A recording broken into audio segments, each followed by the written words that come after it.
which has which can take advantage of any confused situation or any government confusion to insert itself for its own agenda. Alam naman natin yun. Taga-tanda na tayo lahat dito, di ba? So, gano'n naman ang system sa Pilipinas lagi, di ba? May sumusulpot tapos take advantage of the situation and next thing, happy, joy na tayo. So, yun. So, madaming problema. So, am I optimistic? Hell no. Optimistic, di ba? So maraming trabaho dapat gawin because the martial law decision, it's there. I think the Duterte is going to fight tooth and nail to make it there, no? And if you look at the recent pronouncement, unless of course Abella says or Padilla says na we misinterpreted it, no? That the Supreme Court and Congress, tama ba yun? Will not be able to, tama ba yung pagkabasa ko? Na hindi niya kikilalanin. Ayun. So, with all of those things, lalo na ngayon, so kailangan mo ng full of government approach. Okay. So, yung mga ganun people, that doesn't make me, things, maraming challenges. Okay. All right. Simula naman ng linggo, ganito ka. Yun na. Yes, sir. I just would like to reiterate, and I go back to the SOP on crisis management. I think the government now should aim at terminating this as quickly as possible. Announce that it's already normal, but of course there will be mapping up operation, pursuit operation, but make it look like the usual operation of the government, but not an intense, high magnitude operation like what it is today.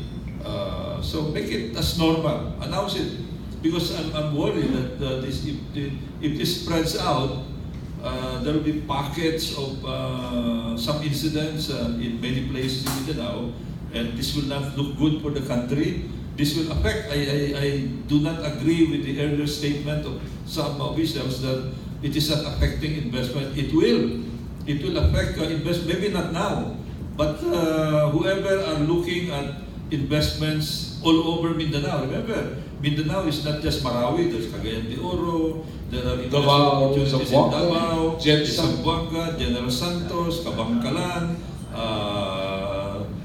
in the Surigao area, and many foreign investors are looking at those places, and an incident in Marawi will affect their mindset on whether this is a visible investment opportunity or something that they will just postpone for maybe a year.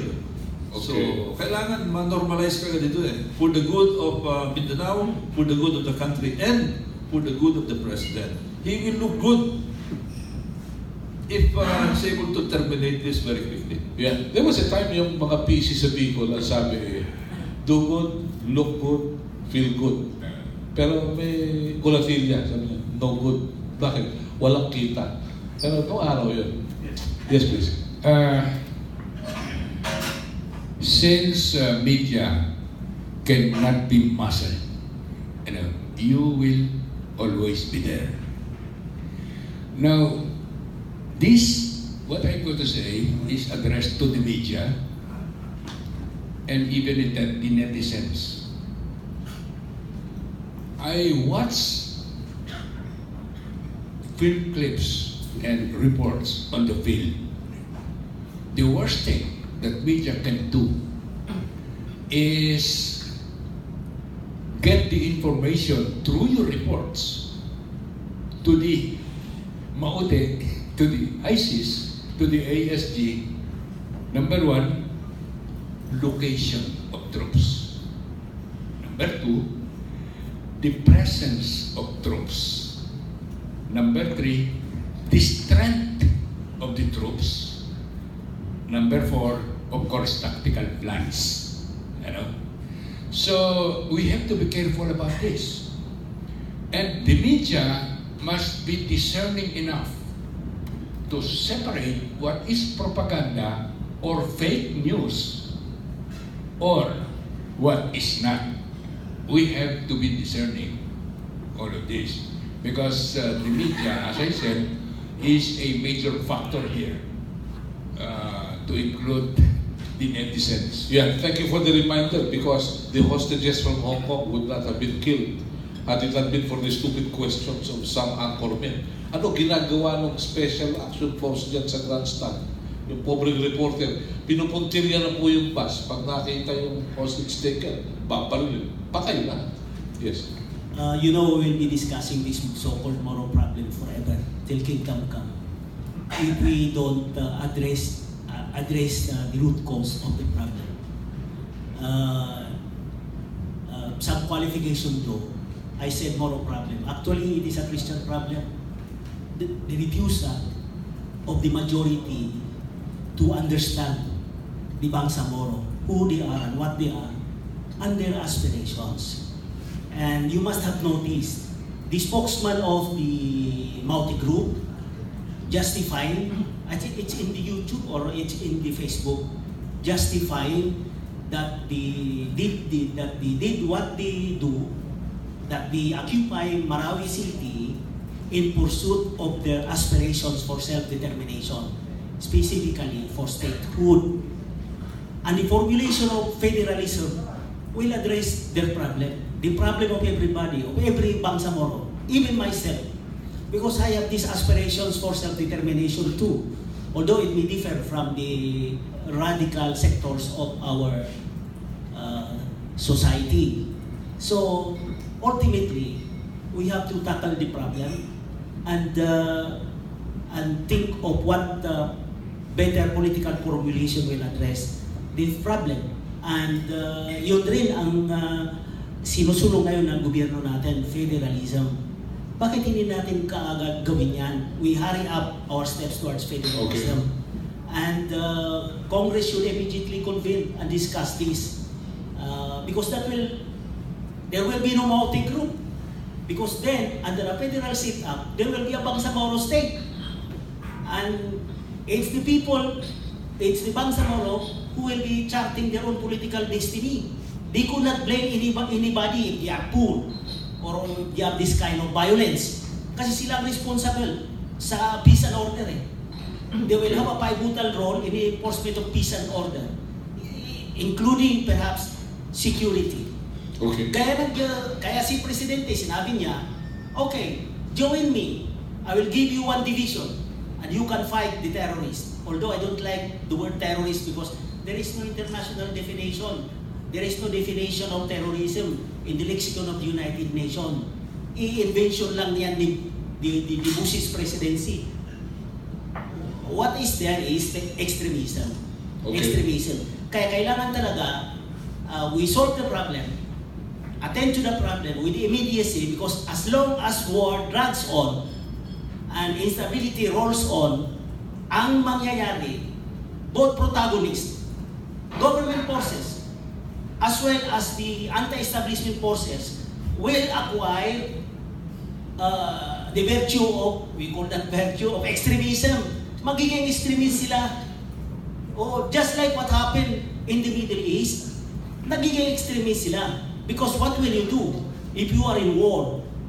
You will cultivate an ideology of hate and violence for you to survive and for you to win. Ganun ang nangyari. Kaya yun ang nangyayari ngayon. Tingnan mo, yung Maute group, they occupy Marawi City. That's extremism. Because they thought that this is the only way that they can reach out to the public about their aspirations. Okay. It's a weapon of desperation, this extremism. Kaya we call on Congress and everybody else to support federalism because that is the only way to solve the Moro problem. Yeah. Father Zero? I would just like to react to our good friend, to what he said. But I don't definitely agree that the so-called federalism is a panacea to all the problems besetting Mindanao.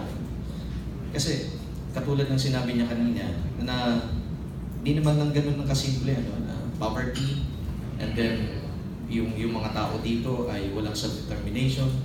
I think there are so many strategies already that were done in the past na binigyan naman ng pagkakataon na makadiskarte itong mga kapatid natin yan sa Mindanao.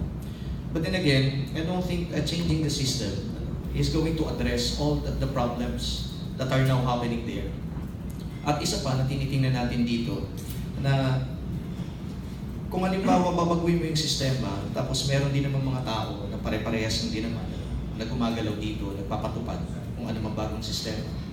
I don't think they are not going to be isolated from that web of corruption, web of inefficiency. Pare-parehas na. These are all the same animals eh. Kaya ang tingin natin dito, no? Hindi naman yan yung napakadali na ipasa kagad itong federalism. Siguro unti-untiin na lang natin na social sociologists, political scientists nagsasabi the root causes of all this, social injustice. How are you going to solve social injustice? Even without federalism, I think all the stakeholders can do something about social injustice.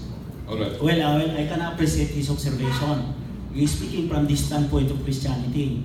But I'm a Muslim, and I know what will solve the problem. Kasi kami Muslim, dalawang pagkain namin eh. Material at saka spiritual. Islam is a system. Hindi lang form of religion. It is a system. Yun ang gusto ng Muslims. They want to enforce their own Sayyaf. And you said about many problems, flagging our society, blocking our society. That will be solved under an Islamic state. Alam mo, yung dynasty na yan, that is against Islam. Bakit? Kasi ang qualification ng leader sa Islam, two, he is pious and he is enlightened.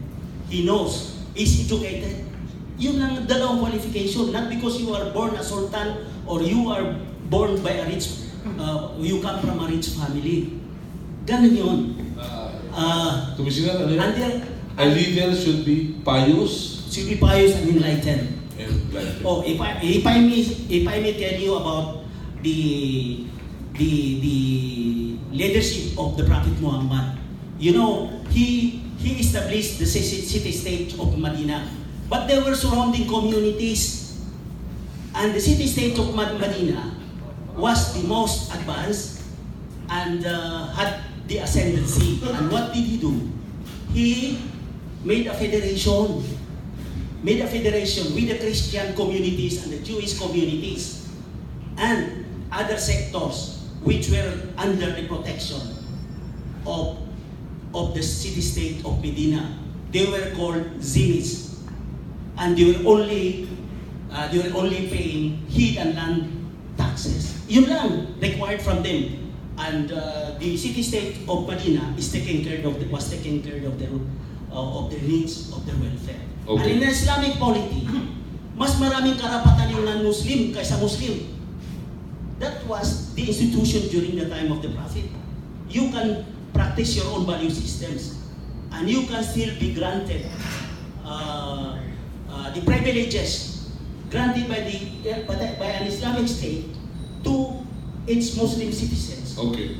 And also to its Christian citizens. You're entitled to zakah, the yearly tax on the wealth of the Muslims. Alright. But you will be exempted from the payment of zakah. See, maraming karapatan yung non-Muslim in an Islamic state. So we should not worry about these aspirations of the Bangsamoro for a state to enforce Sharia law. Alright. Kasi exempted kayo sa Sharia law. Pag-aralan natin ang Islam. Kasi yung Islam na ngayon nakikita natin are those which are exemplified by the extremists, which is not Islam, because they are even killing Muslims who do not subscribe to their value system. Okay. Islam ba yan? Pag-aralan natin, kasi yun ang problema actually. It's the problem really is misunderstanding between the Muslim and the Christians. Okay. And kailangan mag-dialogue tayo, interfaith dialogue, and we can establish summer camps where we can communion with each other. Yeah. Ganun ang dapat ganun ang strategy. We start with 13 years old people. Dapat. Dahil kung hindi, matatanda na. Tulad ng mga kaibigan ko. Iba na yun. We'd like to open the floor to our colleagues from the media who may have questions. Yes, please. Let's start with the lady from television station. Yes, please. Pakilapit ako sa microphone. Teka, medyo bow down a little. Yeah. Oops. Yeah. Okay. Good afternoon. Good Morning. Morning pala. Good morning. Nililibis ako sa'yo. Golez from IBC 13. For Senator Biazon and Secretary Golez po. na-brought up na rin po kanina yung issue about President Duterte inviting the MNLF and